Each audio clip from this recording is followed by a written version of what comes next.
Hello friends, how are you all? Welcome back to my channel. This is Suniti and you are watching Legal Knowledge with Suniti. Guys, আমাদের দেশে এমন হয়তো কোনো person নেই যে SDM জ্যোতি মরিয়ার নাম শোনেনি। আজ 2 থেকে 2.5 বছর আগে ওনার নাম খুবই ফেমাস হয়েছিল দেশে, যখন ওনার স্বামী পাবলিকালি একটা ভিডিও আপলোড করেন যাতে উনি বলেন কিভাবে উনি জ্যোতি মরিয়াকে পড়াশোনা শেখান, তাকে SDM বানান। তারপরে জ্যোতি মরিয়া কি করেন, নিজের হাজব্যান্ডকে চিট করেন, তার সাথে ধোঁকা করেন, নিজের হাজব্যান্ডকে ছেড়ে অন্য কারোর সাথে এক্সট্রা ম্যারিটাল অ্যাফেয়ার্স করতে শুরু করেন। তো ওই সময় এই কেস খুবই ফেমাস হয়। মানুষ ইভেন তার উপরে বিভিন্ন পোস্ট করেছিলেন সোশ্যাল মিডিয়ার প্ল্যাটফর্মে, বিভিন্ন প্ল্যাটফর্মে। ইভেন মানুষের ওপরে ভোজপুরি গানও বানিয়েছিলেন। 2025-এ আবার 2-2.5 বছর পরে SDM জ্যোতি মরিয়ার কেস নিউজে এসে গেছে, হেডলাইনে এসে গেছে। আর এইবার এমনটা হয়েছে কারণ SDM-এর হাজব্যান্ড যে জ্যোতি মরিয়ার ওপর এক্সট্রা ম্যারিটাল অ্যাফেয়ারের অভিযোগ করেছিলেন, উনি জ্যোতি মরিয়ার থেকে মেনটেন্যান্স অ্যান্ড অ্যালিমানি চেয়েছেন। তো আজকের ভিডিওতে আমাদের বুঝতে হবে কেসটা কি, আর মেনটেন্যান্স বা অ্যালিমানি এখানে কেন চাওয়া হয়েছে হাজব্যান্ডের দ্বারা, আর এমনটা কি সত্যিই পসিবল যে ভারতে কোনো স্বামী তার স্ত্রীর কাছ থেকে মেনটেন্যান্স চাইতে পারে। তো এর উপরে আইন কি বলে এটাও আজকের ভিডিওতে আমরা আলোচনা করব। তো জ্যোতি মরিয়া পোস্টেড আছে অ্যাজ SDM, পোস্টেড আছে বারেলিতে। জ্যোতি মরিয়ার নাম ওই সময় খুব বেশি ফেমাস হয়েছিল 2023-এতে, যখন ওনার স্বামী আলোক মরিয়া সোশ্যাল মিডিয়াতে একটা ভিডিও বানিয়ে আপলোড করেন। আর আলোক মরিয়া ওই ভিডিওতে খুবই ফেমাসও হয়ে যান, খুব শেয়ার করা হয় ওই ভিডিওকে, রাতারাতি ওই ভিডিও ভাইরাল হয়ে যায়। কারণ ওই ভিডিওতে আলোক মরিয়া পাবলিকালি কাঁদতে দেখা গিয়েছিল আলোক মরিয়াকে, যেখানে উনি তার স্বামীকে অভিযোগ করেছিলেন, স্ত্রীর বিরুদ্ধে অভিযোগ করেছিলেন যে উনি তার স্ত্রীকে লেখাপড়া শেখান, আর যখনই স্ত্রী এক্সাম ক্লিয়ার করে নেন এবং SDM হয়ে যান, তখনই সে তার হাজব্যান্ডকে ছেড়ে অন্য কারোর সাথে এক্সট্রা ম্যারিটাল অ্যাফেয়ার্সের করা শুরু করে।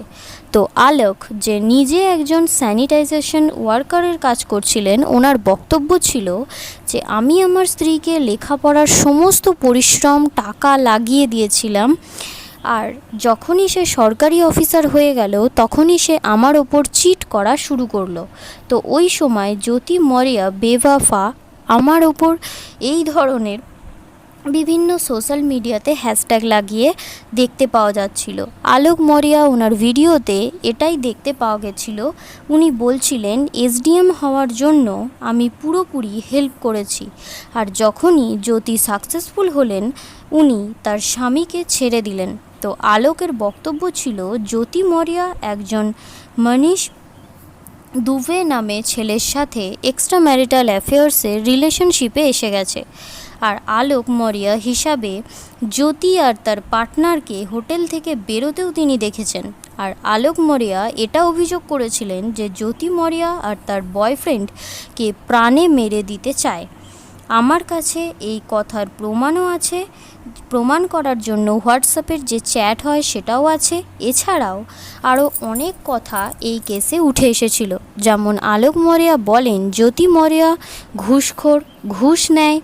আমার কাছে এই সমস্ত জিনিসের প্রমাণ আছে। তো সাধারণ ব্যাপার 2023-এ পাবলিকালি আলোক মরিয়া এইসব বলেছিলেন। তো এর রিপ্লাই এসে জ্যোতি মরিয়ার তরফ থেকে রিপ্লাই আসে, তখন জ্যোতি বলেন এই সমস্ত তথ্য ভুল, যেটা আমার ওপরে লাগানো হচ্ছে অভিযোগ, আমার স্বামী আমার ওপর ঠকিয়েছে। আমাকে বিয়ের সময় বলা হয়েছিল আমার স্বামী অন্য জব করে, মিথ্যে বলে আমাকে বিয়ে করা হয়েছিল। আমাদের বাড়ির লোককে মিথ্যে বলে যে সে ভালো কোনো জব করে। ইনফ্যাক্ট এই একই কথাই জ্যোতির ফাদার পাবলিকালি বলেন যে আলোক নিজের জব এবং ফ্যামিলির ব্যাপারে পুরো মিথ্যে বলেছিল। তো 2023-এ বড় একটা ঝামেলা দেখতে পাওয়া যায়। তো ওই সময় থেকেই হাজব্যান্ড এবং ওয়াইফের মধ্যে মাল্টিপল লিগ্যাল কেসেস চলছে, ডিফেমেশনের কেস চলছে, ডাইভোর্সের কেস চলছে, ডাউরির কেস চলছে। এখন আবার এই কেস লাইমলাইটে এসে গেছে, যার কারণ জ্যোতি মৌর্যার হাজব্যান্ড আলোক মৌর্য, যে তার স্ত্রীর বিরুদ্ধে এক্সট্রা ম্যারিটাল অ্যাফেয়ার এবং চিটের অভিযোগ করেছিল, উনি তার স্ত্রীর কাছ থেকে অ্যালিমনি আর মেনটেন্যান্সের দাবি করেছেন। আর আলোক পৌঁছে গেছেন এলাহাবাদ হাইকোর্ট আর বলেন, আমি চাই আমার স্ত্রী SDM জ্যোতি মৌর্য আমায় অ্যালিমনি বা মেনটেন্যান্স দিক। প্রথমে তিনি ফ্যামিলি কোর্টের কাছে গেছিলেন, যেহেতু ফ্যামিলি কোর্ট এটা অ্যাকসেপ্ট করেননি, তো এখন উনি অর্থাৎ আলোক মৌর্য হাইকোর্টে গেছেন। হাইকোর্ট ওনার পিটিশনস এখন অ্যাকসেপ্ট করেছেন আর জ্যোতি মৌর্যকে একটা নোটিশ জারি করে দিয়েছেন যে আপনার স্বামী এই দাবি করছে, এই বিষয়ে আপনার কি বক্তব্য, আপনি আমাদের মতামত জানান। আর আলোকের বক্তব্য, আমি খুবই অসুস্থ, তো আমি বেশি ইনকাম করি না, আমার ওয়াইফ অনেক টাকা ইনকাম করে, তো আমি আমার খরচা চালাতে পারছি না, তো আমার ওয়াইফ আমার মেনটেন্যান্স বা অ্যালিমনি প্রোভাইড করুক। তো প্রশ্ন হলো, যেমনটা আমি তোমাদের ভিডিও স্টার্টিংয়ে বলেছিলাম যে আলোক নিজের স্ত্রীর বিরুদ্ধে কেস ফাইল করে মেনটেন্যান্স অ্যালিমনি চাইছে, ইন্ডিয়াতে কি এমনটা পসিবল?